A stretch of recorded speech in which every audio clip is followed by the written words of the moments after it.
Shalom, salam sadis, sabar dan disiplin. Hari ini udah di hari Rabu ya. Eh, jadi market ya masih di situ-situ ya, di 38, masih di 38 juga dari kemarin ya. Market cap turun sedikit. Kemarin masih satu tujuan ada satu. Ini turun dikit 1640. 1 triliun,64, BTC dominance 42%.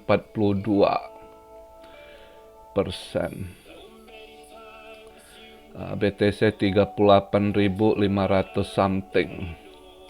Antara hijau mau ke merah. Ya, sideways lah dia ini ya. Jadi market ya masih gitu. Saya rasa ini mereka tahan itu ya, masih ditahan di kisaran ini. Apakah mereka tahan sampai Jumat di kisaran 38? Ya mungkin dia mainkan situ.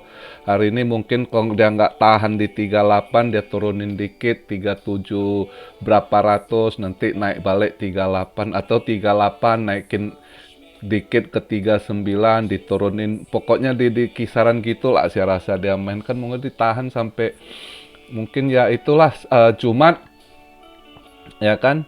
Jumat itu dia punya Bitcoin option expire kan, itu lumayan besar loh tanggal 4 nanti Jumat ini ya.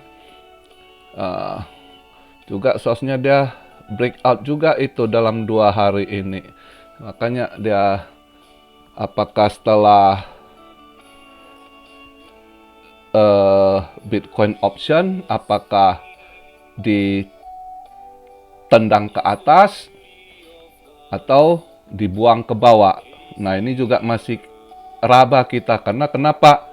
Ini kan banyak rumor hari ini kita lihat berita si MicroStrategy udah beli koin lagi, banyak yang takut udah dam. Tapi saya rasa kalau kali ini mungkin nggak terlalu ini ya, dia buang juga kita nggak tahu ya.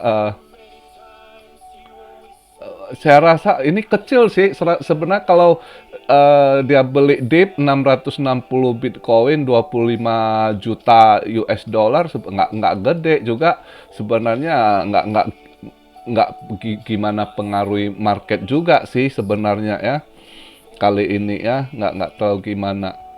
Jadi kalau buat saya kali ini kalau lihat dia beli 660, kita pikir dam itu nggak terlalu ini saya pikir. Tapi yang justru saya pikir kalau kita lihat di data on-chain justru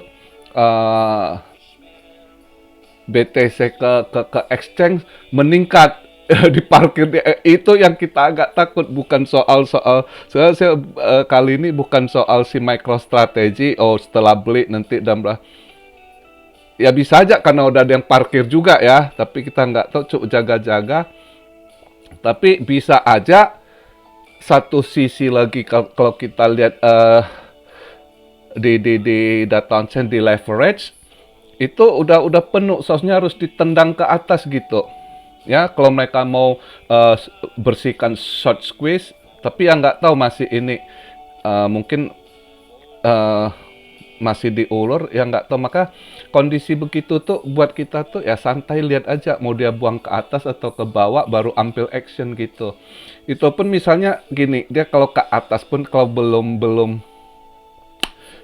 dilewat 41.000 buat saya ya. Kalau dia melewati 41 gitu ya, di 42 itu lebih yakin misalnya yang mau masuk sedikit masuk BTC long gitu, BTC up itu boleh gitu ya. Tapi kalau misalnya masih 40.000 pun ragu sih ya, istilahnya di 40 ribuan something belum sampai ini fake breakout, bisa aja ya tiba-tiba jatuh lagi ke bawah. Jadi kalau misalnya dia mau ke atas pun untuk lebih yakin itu buat saya harus lewat 41.000, paling aman di 42 dia duduk gitu. Nah itu bisa kita ini ya masuk misalnya BTC up gitu. Mungkin dia akan ke next target di 44 46 gitu ya. andai kata dia bisa stay di ini, malah lihat aja gitu. Tapi misalnya dia kalau nggak bisa, dia balik jatuh ke bawah, nah itu mungkin pasang down gitu ya. Makanya ya lihat aja lah gitu. Masing market ini juga kita sulit ngeraba. Mereka juga lihat keadaan. Kalau lihat dari data on-chain yang tiba-tiba dia meningkat, naik dari ini wallet ke exchange, berarti kan mereka jaga-jaga juga istilah parkir. Apakah mereka jaga-jaga untuk lihat pertemuan nanti tanggal 8 si Biden dia punya satgas gitu ya untuk bahas kripto ini, stablecoin gimana. Kalau misalnya negatif mungkin mereka langsung buang barang, mungkin begitu, mereka standby parkir barang. Tapi kalau misalnya positif ya udah masuk balik ke wallet, gua rasa sih begitu. Makanya keadaan yang begini-gini ya, para pelaku pasar juga mereka yang ragu-ragu, udah mereka makanya standby parkir barangnya gitu. Lihat situasi nggak bener, buang. Kalau aman positif udah masuk balik ke wallet, gua rasa gitu. Jadi apalagi kita yang kecil-kecil plankton ini ya, nggak ada apa-apanya. Maka duduk sabar, lihat gimana dia punya perkembangan, ya kan. Jalan terbaik itu adalah wait and see. Andai kata kayak tadi saya bilang, kalau saya misal benar-benar misal mau misalnya dia mau short squeeze, dia mau naikkan ya, harus ada bounce ke atas. Ya kalau udah lewat 41 something, duduk di 42 aja, nah itu boleh masuk up gitu ya, BTC up gitu ya. Tapi misalnya dia masih baru lewat 40.000 nggak kuat, fake breakout ke bawah lagi, nah itu ya pasang bear gitu ya kan. Ya kalau mau cari-cari dikit lah ya yang gitu ya. Sambil kita lihat market ini kan masih labil. Banyak sekali kendala. Ini market ini kita tuh sebenarnya nggak boleh sembarangan gitu masuk ya.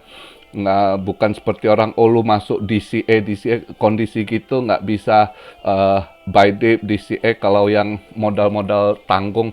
Kecuali jangan kalian lihat si misalnya si Michael Saylor, harga apapun dia beli, ya dia ada harga bawah juga. Makanya dihitung dengan ini dia beli ya di 37.660 Bitcoin.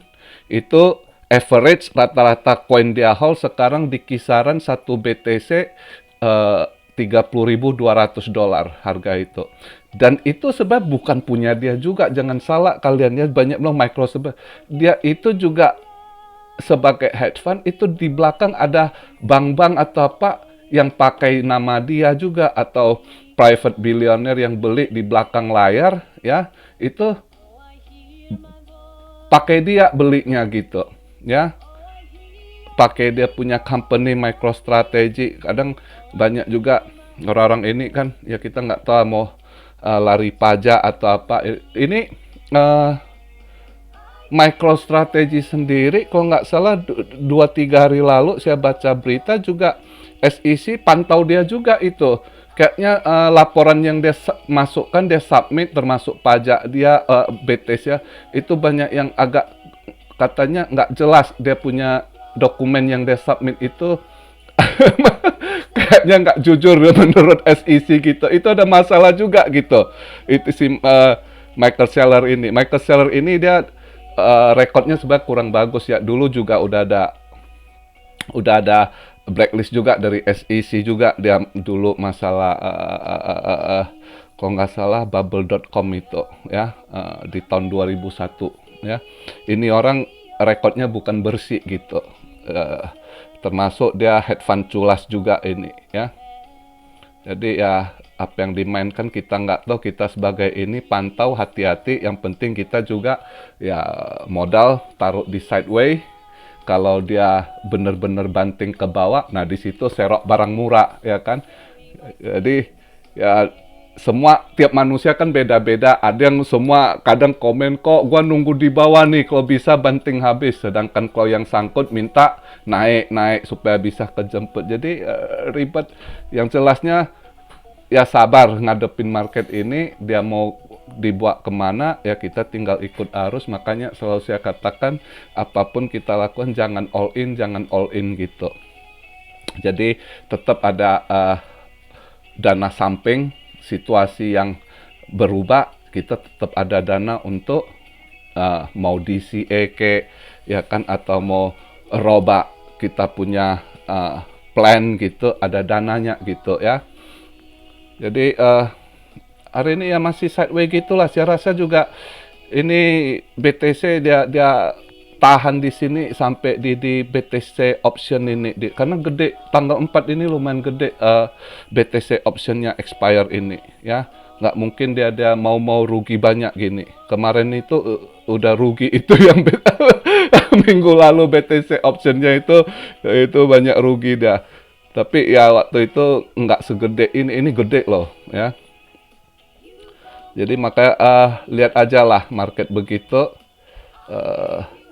Yang buat masih ngarayain Imlek santai-santai, hangout sama teman, sama family, spend the time ya kan, lebih penting daripada pantangi candle yang nggak ini lagi nggak gena-gena gitu ya. Jadi singkat aja video saya hari ini. Seperti yang saya bilang, saya juga nunggu dia mau ke atas, saya nunggu di 41 up ya. Kalau dia nggak kuat, tunggu dia di bawah gitu ya kan. Ya nunggulah, kita lihat, wait and see, itu yang terbaik kondisi market sekarang ya.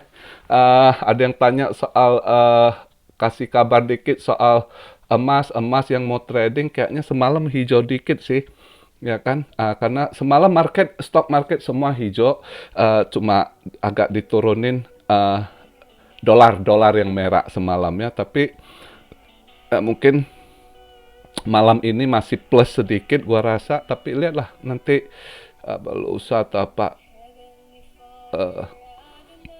tergantung market dimainkan ya. Nggak gimana, masih naiknya juga nggak apa, flat lah, boleh katakan kondisi market sekarang flat begitu ya. Jadi begitu aja hari ini videonya. Salam Siario dari Tokyo. God bless you all. Be blessed, be blessed, be blessed. Immanuel, haleluya.